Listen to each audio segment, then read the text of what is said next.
Noah and Olivia were siblings who loved to go on adventures together. They were always looking for ways to explore and learn new things, and they loved to spend time outdoors. One day, they heard about a magical cruise ship that traveled the seas, taking passengers on incredible adventures to unknown lands. The ship was said to be like no other, with secret passages and hidden treasures waiting to be discovered. Noah and Olivia were thrilled at the thought of sailing on this magical cruise ship. They begged their parents to let them go, and after much persuading, their parents finally agreed. The siblings were over the moon with excitement, and they began packing their bags right away. As they got ready for their journey, Noah and Olivia couldn't stop talking about all the amazing things they would see and do on the magical cruise ship. They talked about exploring new places, meeting interesting people, and discovering hidden treasures. They were sure that this would be the adventure of a lifetime, and they couldn't wait to set sail. Finally, the day arrived for Noah and Olivia to embark on their journey. They woke up early, eager to get to the port and board the ship. Their parents drove them to the dock, and as they pulled up, the siblings gasped in awe at the sight before them. There, towering above them, was the magical cruise ship of their dreams. It was enormous, with tall masts and billowing sails that caught the wind. The ship was decorated with bright colors and intricate carvings, and Noah and Olivia could see that it was unlike any other ship they had ever seen before. As they approached the ship, they could feel the excitement building inside them. They saw other passengers boarding the ship, and they could hear the sound of laughter and music coming from the decks above. They knew that this was going to be an adventure they would never forget. Noah and Olivia made their way up the gangplank, and as they stepped onto the deck, they felt a sense of wonder and awe wash over them. The ship was even more incredible up close, with its towering masts and intricately carved details. They could hear the sound of seagulls crying overhead, and they could smell the salty sea air. Noah and Olivia marveled at all the wonders they saw. They saw a giant swimming pool, a movie theater, and even an ice cream parlor. They saw people from all over the world, speaking different languages and wearing different clothes. It was like a whole new world had opened up to them, and they knew that they were going to have the time of their lives. Noah and Olivia made their way to their cabin, which was small but cozy. They could hear the sound of the waves crashing against the hull of the ship, and they could feel the gentle rocking of the boat beneath their feet. They knew that they were in for an adventure like no other, and they couldn't wait to see what lay ahead. As they settled into their cabin, Noah and Olivia talked excitedly about all the adventures they would have on the magical cruise ship. They dreamed of exploring new lands, discovering hidden treasures, and making new friends. They knew that this journey would change their lives forever, and they were ready to embrace every moment of it. Noah and Olivia were so excited about their upcoming adventure on the magical cruise ship. They had never been on a ship before, and the prospect of traveling to new and exotic places was thrilling to them. They had heard stories about the ship's magical powers, and they couldn't wait to see what it could do. As they made their way around the ship, they were amazed by its sheer size and grandeur. They saw people from all over the world, speaking different languages and wearing different clothes. There were families with young children and also groups of friends laughing and having fun. Noah and Olivia felt like they were part of a big, diverse family, all united by their love of adventure. The ship was like a floating city, with everything one could imagine. There were swimming pools, a gym, a casino, a movie theater, a library, and even a shopping mall. The siblings were so excited to explore all of the different areas, but they didn't know where to start. As they wandered around the ship, they stumbled upon a group of musicians playing beautiful music. The siblings stopped to listen, and they were swept away by the sweet melodies. The musicians were so talented, and they played a variety of instruments, including violins, sat down to listen to the music, and they closed their eyes, letting the sounds wash over them. As they listened, they felt a sense of calm and peace come over them. They knew that this was just the beginning of their adventure, and they were eager to see what else lay ahead. After the music ended, the siblings continued their exploration of the ship. They wandered down long, winding corridors, and they found themselves in a room filled with beautiful artwork. They saw paintings and sculptures from all over the world, and they marveled at the intricate details and vibrant colors. As they walked around the room, they noticed a strange, glowing object in the corner. It looked like a crystal, but it was pulsating with an otherworldly light. The siblings were drawn to it, and they approached it cautiously. They didn't know what it was, but they could feel that it was something special. As they got closer, they felt a strange energy radiating from the crystal. They could see images flickering inside it, like a moving picture. They saw images of sea creatures, tropical islands, and hidden treasures. They knew that this crystal held the key to the ship's magical powers, and they were eager to find out more. Just then, they heard a voice behind them. "Ah, I see you have discovered the crystal," said an old man with a kind face. "It is a powerful tool, one that can show you many wonders. But you must be careful, for it can also show you things that you may not be ready to see." The siblings were surprised to see the old man there, but they felt drawn to him. He seemed to radiate kindness and wisdom, and they felt like they could trust him. "What do you mean?" asked Olivia. "What kinds of things can it show us?" The old man smiled. "It can show you the future, the past, and everything in between. But it can also show you things that are not real, things that exist only in your mind. You must be careful not to get lost in its illusions." Noah and Olivia were fascinated by the crystal, but they knew that they had to be careful. They thanked the old man and made their way back to their cabin, wondering what other mysteries the next day, feeling excited and refreshed. They had slept well in their cozy cabin, and they were eager to continue exploring the magical cruise ship. As they made their way to the dining hall for breakfast, they noticed that the ship was bustling with activity. There were people everywhere, all of them eager to start their day. As they sat down to eat, they overheard a group of people talking about a secret room on the ship. They were whispering excitedly, and they kept glancing around nervously, as if they were afraid of being overheard. Noah and Olivia were intrigued. They had never heard of a secret room on the ship before, and they wondered what it could be. They decided to follow the group of people discreetly, hoping to learn more. The group led them down a series of narrow hallways, finally stopping in front of a small door that was hidden behind a tapestry. The door looked old and worn, and it was covered in strange symbols that the siblings didn't recognize. The group knocked on the door, and there was a long pause before it creaked open slowly. A woman with a stern face peered out, and she looked the group up and down suspiciously. "What do you want?" she asked sharply. "We heard about the secret room," said one of the group members nervously.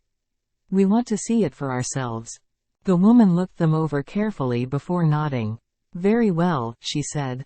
"But you must promise not to tell anyone else about this place. It's a closely guarded secret."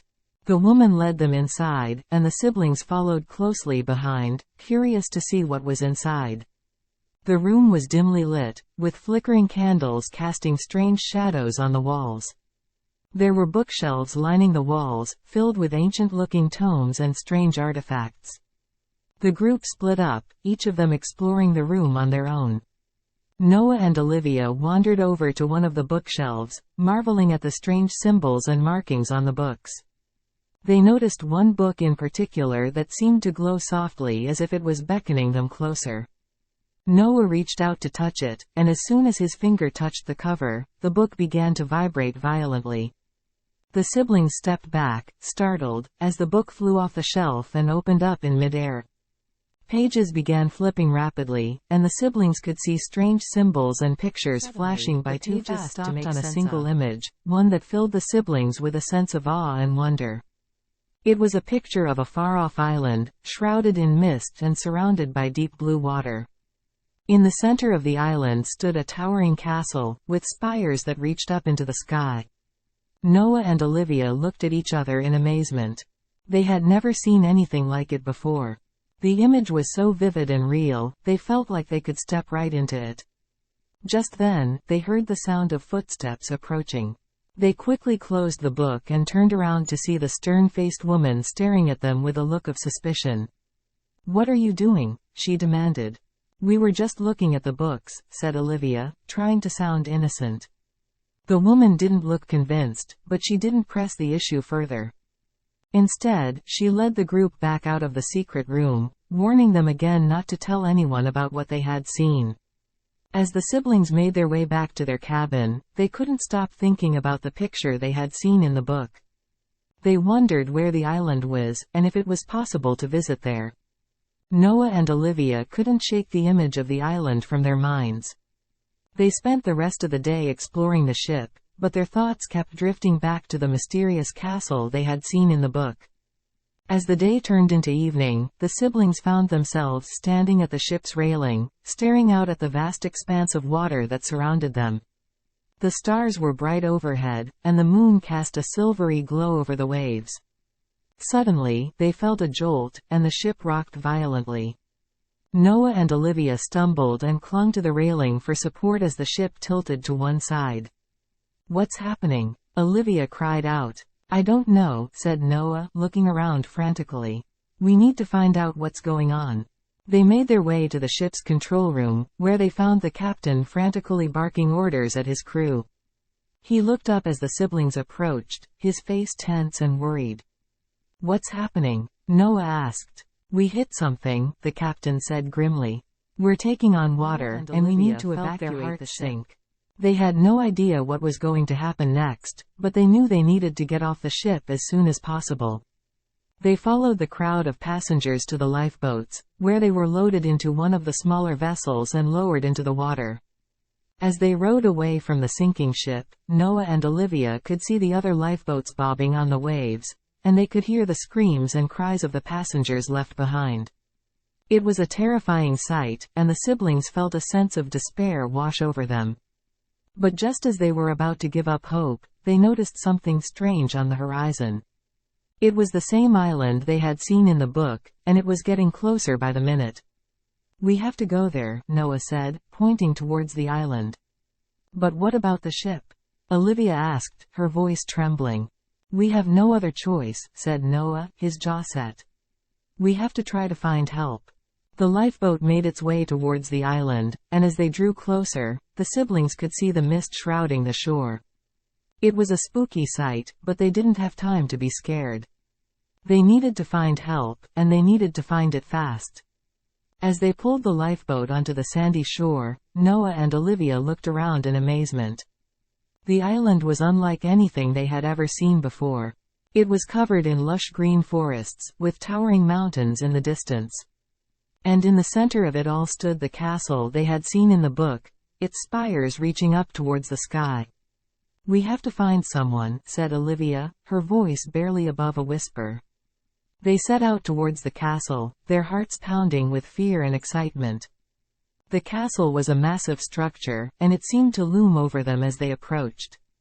But as they drew closer, they could see that it was in a state of disrepair.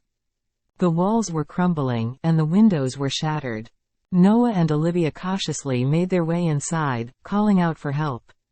But there was no answer, only the sound of their own voices echoing through the empty halls. As they continued to explore the castle, they noticed strange symbols and markings on the walls, similar to those they had seen in the secret room on the ship. It was a spooky sight, but they couldn't turn back now. They reached the center of the castle, where they found a room filled with strange artifacts, glowing crystals, and mysterious symbols etched into the walls. They could feel a strange energy pulsing through the air, and they knew they had stumbled upon something incredible.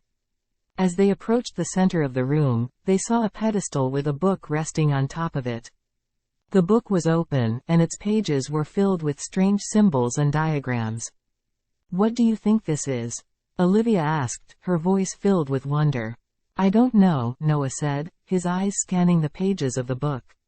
"But it looks like it has something to do with the crystals." The siblings studied the book for a while, trying to decipher its meaning. But it was all so complex and unfamiliar that they couldn't make sense of it. Just as they were about to give up, they heard a faint noise coming from a nearby room. It sounded like someone was whispering, and they knew they had to investigate. As they crept towards the sound, they found themselves in front of a hidden door. It was partially open, and they could see a dim light shining through the crack. Without hesitation, they pushed the door open and stepped inside. The room was small and cramped, with a single candle burning on a table in the center. And there, sitting in front of the candle, was a figure draped in a cloak. Noah and Olivia froze, unsure of what to do. The figure slowly turned towards them, and they could see that it was an old man with a long white beard. "Who are you?" the old man asked, his voice raspy. "We're lost," Noah said, taking a step forward. "Our ship sank, and we ended up here." The old man nodded slowly, as if he understood their predicament.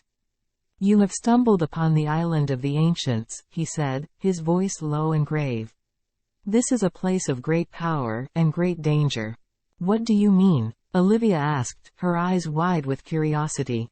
"The crystals," the old man said, gesturing towards the glowing stones in the other room. "They hold the power to unlock the secrets of the universe. But they also hold the power to destroy it." Noah and Olivia looked at each other, unsure of what to make of the old man's words. "But why are we here?" Noah asked. "You were brought here for a reason," the old man said cryptically. "The island has a way of bringing those who are meant to look," both of them feeling a sense of excitement and apprehension. They knew they were onto something big, but they also knew they had to be careful. The old man stood up from his chair and walked towards them, his cloak billowing behind him. "There is a great power on this island," he said, placing a hand on Noah's shoulder. "But it must be used wisely. Are you ready to face the challenges ahead?" Noah and Olivia looked at each other, their eyes filled with determination. "We're ready," Noah said, his voice steady. The old man nodded, a small smile playing on his lips. "Then you must learn the secrets of the crystals," he said, leading them back into the other room. "Only then will you be ready to face the dangers that lie ahead." For the next few days, Noah and Olivia studied the book and learned the secrets of the crystals. They worked tirelessly, experimenting with different combinations and configurations, until they had unlocked the full power of the stones. Noah and Olivia journeyed deep into the island, guided by the old man's cryptic directions. They passed through dense forests, treacherous cliffs, and ancient ruins, all the while avoiding deadly traps and dangerous creatures. Finally, they arrived at the heart of the island, a massive chamber filled with pulsing crystals and strange machinery. They could feel the power radiating through the air, and they knew they were getting closer to their goal. But as they approached the center of the chamber, they were confronted by a figure draped in black robes. The figure was tall and imposing, with glowing red eyes and a sinister smile. "You have come far, but you will go no further," the figure said, its voice echoing through the chamber. Noah and Olivia stood their ground, their eyes locked on the figure. "We're not afraid of you," Olivia said, her voice steady. The figure chuckled, its voice low and menacing. "You should be," it said. "For I am the guardian of the island, and I will not let you leave alive." With that, the figure drew a sword from its robe and charged towards them. Noah and Olivia dodged to the side, narrowly avoiding the blade. They knew they were outmatched, but they refused to give up. They fought back with all their might, using the power of the crystals to unleash powerful blasts of energy, with both sides trading blows and spells. Sparks flew, and the air crackled with energy. And finally, after what seemed like hours, Noah and Olivia emerged victorious. The figure lay on the ground, defeated and broken. Its robes had fallen away, revealing a small, frail figure beneath. "Who are you?" Noah asked, approaching the figure cautiously. The figure looked up at them, its eyes filled with sadness. "I am the last of the ancients," it said. "The ones who created the island and the crystals. I have been guarding this place for centuries, waiting for someone worthy to take up the mantle." Noah and Olivia exchanged a look, unsure of what to say. "What do you mean?" Olivia asked. "The power of the crystals is not meant to be hoarded or used for personal gain," the figure said, struggling to sit up. "It is meant to be used to bring peace and prosperity to the world. And now that you have defeated me, you have proven yourselves worthy to take up that responsibility." Noah and Olivia looked at each other, their eyes wide with wonder. "What do we do now?" Noah asked. "You must use the power of the crystals to heal the world," the figure said, its voice growing faint. But be warned, with great power comes great responsibility. You must use it wisely, or risk bringing about the end of all things." And with that, the figure closed its eyes and took its final breath. Noah and Olivia stood in silence, unsure of what to do next. But then they remembered the old man's words, and they knew what they had to do. They gathered up the crystals and set out into the world, determined to use their power for good. They traveled far and wide, healing the sick, mending broken relationships, and bringing hope to those in need. And wherever they went, they were greeted with gratitude and joy. They had become legends, known throughout the land as the siblings who had saved the world. But even as they basked in the adoration of the people, they knew that their work was never done. For the power of the crystals was vast and infinite, and there was always better to be done. And so they continued on, their hearts filled with hope and their spirits burning bright. After months of traveling and using the power of the crystals to heal the world, Noah and Olivia decided it was time to return home. They had seen so much and done so much, but they were eager to see their family and friends again. Back to their hometown, they were filled with excitement and anticipation. They couldn't wait to see the familiar sights and sounds, to feel the warm embrace of their loved ones. But as the ship sailed closer to their home, they began to notice something strange. The sky was dark and cloudy, and the air was filled with the scent of burning wood. They soon realized that their hometown was under attack. They could see smoke rising from the buildings, and they could hear the sounds of screams and battle. Without hesitation, they leapt into action. They used the power of the crystals to create a shield around the ship, protecting it from the enemy fire. Then they summoned a wave of water to extinguish the flames, and they used their magic to lift fallen debris and rescue trapped civilians. As they fought their way through the town, they saw that the attackers were a group of dark wizards, who had come seeking the power of the crystals for their own nefarious purposes. Noah and Olivia knew they had to stop them, no matter the cost. They battled fiercely, summoning bolts of lightning and pillars of fire to repel the attackers. And finally, after a grueling battle, they emerged victorious. The town was saved, but at a great cost. Many had been injured or killed, and the damage to the buildings was severe. Noah and Olivia wept for the loss, but they knew they had done all they could. As they helped the townspeople to rebuild, they realized that their journey was not yet over. The power of the crystals was still a dangerous and coveted force, and there were those who would stop at nothing to obtain it. Noah and Olivia knew they had to protect the crystals and the people who relied on them. And so, they made a vow to always stand against those who sought to use the crystals for evil, and to always use their power for good. And as they looked out over the rebuilt town, they knew that they were home. Home, not just in the physical sense, but in the sense of belonging and purpose. They had found their calling, and they were determined to see it through. Noah and Olivia continued to travel the world, spreading hope and healing wherever they went. They became known as the protectors of the crystals, the defenders of the innocent, and the champions of good.